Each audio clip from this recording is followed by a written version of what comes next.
மத்திய அரசின் பல்வேறு நலத்திட்டங்களை வீடு வீடாக சென்று மக்களிடையே விழிப்புணர்வு ஏற்படுத்தப்பட உள்ளதாக பேராசிரியர் உதகையில் பேட்டியளித்துள்ளார்.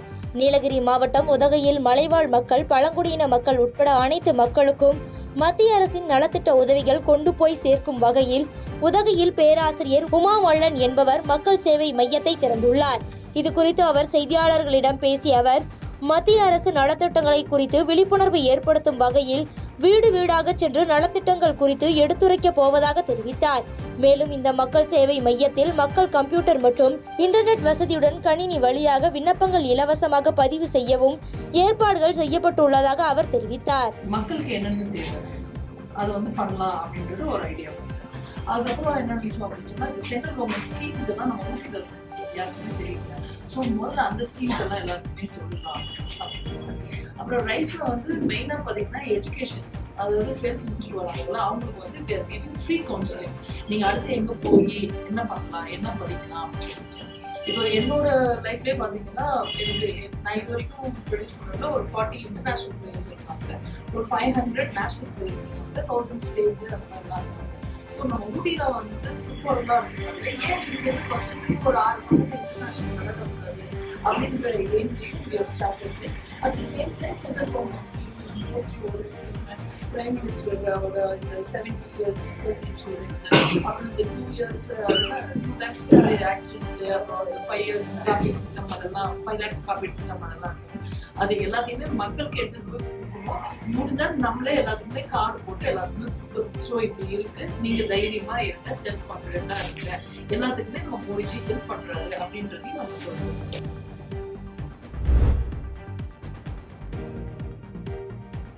தண்டையார்பேட்டையில் அதிமுக வளர்ச்சி பணிகள் மற்றும் 2026 சட்டமன்ற தேர்தல் குறித்த ஆலோசனை கூட்டம் நடைபெற்றது. சென்னை தண்டையார்பேட்டையில் அதிமுக வடசென்னை வடக்கு மாவட்டம் சார்பில் கழக வளர்ச்சி பணிகள் மற்றும் 2026 சட்டமன்ற தேர்தல் குறித்த ஆலோசனை கூட்டம் நடைபெற்றது. இதில் அதிமுக கழக மகளிர் அணி செயலாளர் ப. வளர்மதி கலந்து கொண்டு சிறப்புரையாற்றினார். அப்போது பேசிய அவர், திமுக மீது மக்கள் அதிருப்தியில் இருக்கும் சூழ்நிலையில் தேர்தலில் எவ்வாறு வெற்றி பெற வேண்டும் என்று அதிமுக பொதுச் செயலாளர் எடப்பாடி கே. பழனிசாமி சிறப்பான வியூகத்தை வகுத்துள்ளார் என்றும் அவருடைய வியூகத்தை நாம் அனைத்து தொகுதிகளிலும் செயல்படுத்த வேண்டும் என்று அறிவுறுத்தினார்.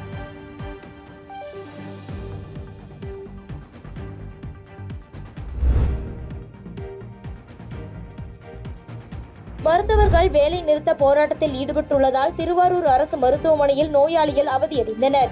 கிண்டி கலைஞர் நூற்றாண்டு அரசு மருத்துவமனையில் மருத்துவர் தாக்கப்பட்ட சம்பவத்தை கண்டித்து தமிழகத்தில் பல்வேறு மருத்துவமனைகளில் மருத்துவர்கள் வேலை நிறுத்த போராட்டத்தில் ஈடுபட்டுள்ளனர். அதன் ஒரு பகுதியாக திருவாரூர் அரசு மருத்துவக் கல்லூரி மருத்துவமனையில் மருத்துவர்கள் யாரும் இல்லாததால் புற நோயாளிகள் பிரிவில் ஓபி சீட் வழங்கப்படாத காரணத்தினாலும் மேலும் அவசர சிகிச்சை மட்டும் மேற்கொள்ளப்படும் என்று கூறுவதாலும் புற நோயாளிகள் அவதிக்குள்ளாகினர்.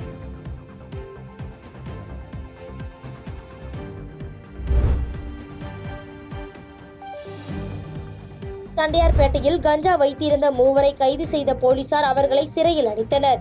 சென்னை தண்டையார்பேட்டை வைத்தியநாதன் தெரு பகுதியில் கஞ்சா வைத்திருப்பதாக போலீசாருக்கு தகவல் கிடைத்தது. தகவலின் பேரில் போலீசார் அரசுமணி என்பவரின் வீட்டிற்கு சென்று சோதனை செய்தனர். அப்போது அங்கு பதுக்கி வைத்திருந்த 16 கஞ்சா பொட்டலங்கள் மற்றும் புகையிலை பொருட்கள் ஆகியவற்றை கைப்பற்றி அரசுமணி மற்றும் பிரேம்குமார் ஆகியோரை காவல் நிலையம் அழைத்து வந்து விசாரணை செய்தனர். விசாரணையில் இதற்கு உடந்தையாக இருந்த பாலாஜி என்ற நபரையும் கைது செய்து நீதிமன்றத்தில் ஆஜர்படுத்தி சிறையில் அடைத்தனர்.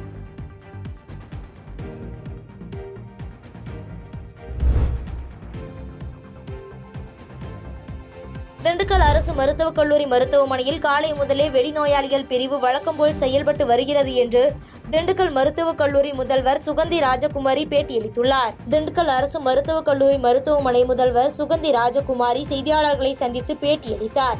அப்போது பேசிய அவர், திண்டுக்கல் அரசு மருத்துவக் கல்லூரி மருத்துவமனையில் மருத்துவர்கள், செவிலியர்கள், மருந்தக பணியாளர்கள் என அனைவரும் அவர்களது பிரிவில் செயல்பட்டு வருவதாக தெரிவித்தார். மேலும் தொடர்ந்து பேசிய அவர், மதுரை அரசு மருத்துவமனையில் இருந்து வாரத்திற்கு 2 முறை தலை காய பிரிவிற்கு மருத்துவர்கள் இங்கு பணியாற்ற கோரிக்கை வைத்துள்ளோம் என்றும் தற்போது வரை தலை காய பிரிவிற்கு மருத்துவர்கள் போடப்படவில்லை என தெரிவித்தார். மருத்துவமனையிலிருந்து முதல்வர் டாக்டர் சுகந்தி பேசுகிறேன். வழக்கமாக எங்களுடைய மருத்துவக் கல்லூரி மருத்துவமனைக்கு சுமார் 3500க்கும் மேற்பட்ட வெளி நோயாளிகள் சிகிச்சைக்கு வருவார்கள். இன்றைய தினமும் வழக்கம் போல சுமார் 7:30 மணி அளவில் நாங்கள் நிர்வாக சார்பில் முதல்வர் தலைமையில் எல்லாரும் செவிலியர்களும் மருத்துவ பயிற்சி மாணவர்களும் இன்னும் ஒரு சில மருத்துவர்களுமாக இருந்து பேஷண்ட்களுக்கு சிகிச்சை அளித்து கொண்டு இருக்கிறோம். இதுவரைக்கும் 2132 வெளிநோயாளிக்கு சிகிச்சை அளித்திருக்கிறோம். இன்னும் வந்து கொண்டு இருக்கிறார்கள். மேலும் அவசர சிகிச்சை பகுதி வழக்கமாக செயல்பட்டு வருகிறது. அவசர சிகிச்சை ஆப்ரேஷனுக்கு வரக்கூடியவங்களுக்கு அறுவை அரங்கு, அதாவது ஆப்ரேஷன் தியேட்டர் ரெடியாக இருக்கிறது. மேலும் எல்லா சிறப்பு மருத்துவர்களும் அவரவர்கள் மருத்துவ பிரிவில் ஏதாகிலும் அவசர கேஸ்கள் வந்தால் பார்ப்பதற்கு அவசர சிகிச்சை பகுதியில் ரெடியாக இருக்கிறார்கள்.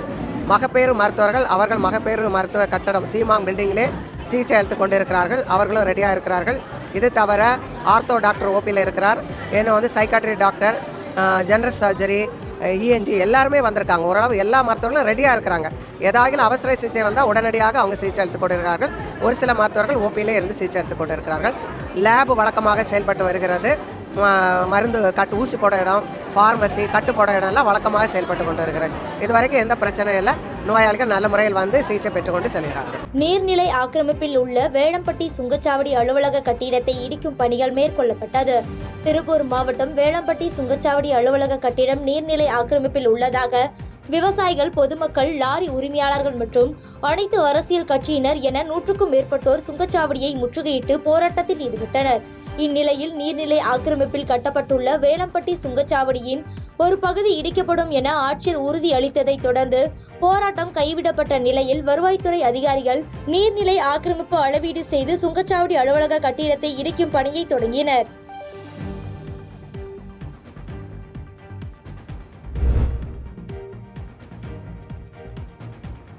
குன்றத்தூர் அருகே ஒரே நாளில் அடுத்தடுத்து 4 வீடுகளின் பூட்டை உடைத்து கொள்ளையடித்துள்ள சம்பவம் அதிர்ச்சியை ஏற்படுத்தியுள்ளது. கிருஷ்ணா கார்டன் பகுதியில் இரவு நேரத்தில் ஒரே நாளில் அடுத்தடுத்து 4 வீடுகளின் பூட்டுகள் உடைக்கப்பட்டு இருப்பதாக வந்த தகவலை அடுத்து குன்றத்தூர் போலீசார் சம்பவ இடத்திற்கு சென்று விசாரணை மேற்கொண்டனர். இதில் அதே பகுதியைச் சேர்ந்த முருகன் என்பவரது வீட்டின் கதவை உடைத்து பீரோவில் இருந்த 1 லட்சம் ரூபாய் பணமும், தொடர்ந்து உபேந்திரா என்பவரது வீட்டின் பூட்டை உடைத்து 50,000 ரூபாய் பணம் கொள்ளையடிக்கப்பட்டும், மேலும் 2 வீடுகளின் பூட்டு உடைக்கப்பட்டு இருந்த நிலையில் ஒரு வீடு வாடகைக்கு விடுவதற்காக காலியாக இருந்ததும் மற்றொரு வீட்டில் பொருட்கள் ஏதும் இல்லாமல் இருப்பதும் தெரிய வந்தது. இதுகுறித்து குன்றத்தூர் போலீசார் சிசிடிவி காட்சிகள் அடிப்படையில் தொடர்ந்து விசாரணை மேற்கொண்டு வருகின்றனர். ஒரே நாளில் 4 வீடுகளின் பூட்டை உடைத்து பணம் கொள்ளையடிக்கப்பட்ட சம்பவம் அப்பகுதியில் பரபரப்பை ஏற்படுத்தியுள்ளது.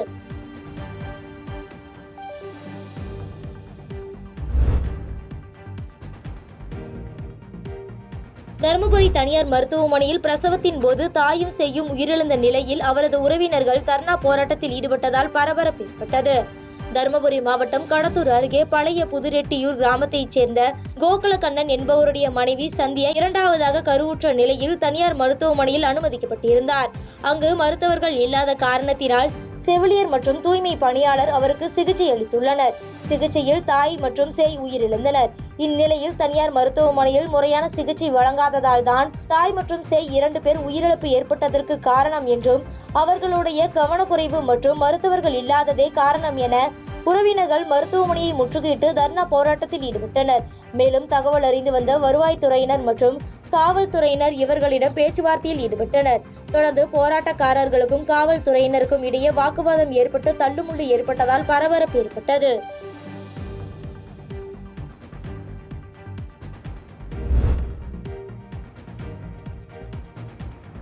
தூத்துக்குடி மாவட்டத்திற்கு வருகை தந்த துணை முதலமைச்சர் உதயநிதி ஸ்டாலினுக்கு திமுகவினர் உற்சாக வரவேற்பு அளித்தனர். தூத்துக்குடி மாவட்டத்தில் நடைபெறும் பல்வேறு நலத்திட்ட நிகழ்ச்சியில் கலந்து கொள்வதற்காக துணை முதலமைச்சர் உதயநிதி ஸ்டாலின் எட்டயபுரம் பைபாஸ் சாலை வந்தடைந்தார். இந்நிலையில் தூத்துக்குடி மாவட்டத்திற்கு வருகை புரிந்த உதயநிதி ஸ்டாலினுக்கு தூத்துக்குடி வடக்கு மாவட்டம் சார்பில் அமைச்சர் கீதாஜீவன் தலைமையில் விளாத்திக்குளம் எம்எல்ஏ மார்க்கேண்டையன் மற்றும் தூத்துக்குடி மாநகராட்சி மேயர் ஜெகன் பெரியசாமி உள்ளிட்டோர் வரவேற்றனர். மேலும் தப்பாட்டம், ஒயிலாட்டம் மூலமும் வழி நெடுக திரளான திமுகவினர், பொதுமக்கள் என 1000க்கும் மேற்பட்டோர் மலர் தூவி வரவேற்றனர்.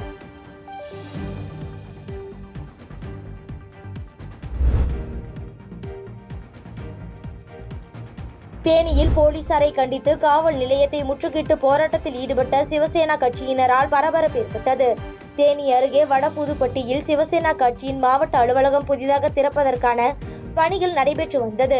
இதற்காக காவல்துறையினர் அனுமதி வேண்டி கடந்த சில நாட்களுக்கு முன்பு சிவசேனா கட்சி நிர்வாகிகள் மனு கொடுத்திருந்தனர். ஆனால் கட்சி அலுவலகம் திறப்பதற்கு காவல்துறையினர் சார்பில் அனுமதி கொடுக்காமல் தொடர்ந்து காலதாமதம் செய்து வந்ததாக கூறப்படுகிறது.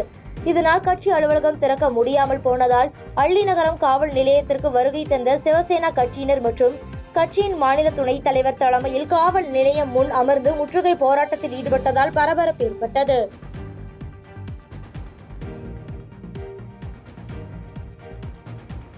பாதகம் செய்பவரை கண்டால் நாம் பயங்கொள்ளலாகாது பாப்பா, மோதி மிதித்து விடு பாப்பா, அவர் முகத்தில் உமிழ்ந்து விடு பாப்பா. அண்மை செய்திகளை உடனுக்குடன் தெரிந்து கொள்ள இணைந்திருங்கள் இயம்நாடு தொலைக்காட்சியுடன்.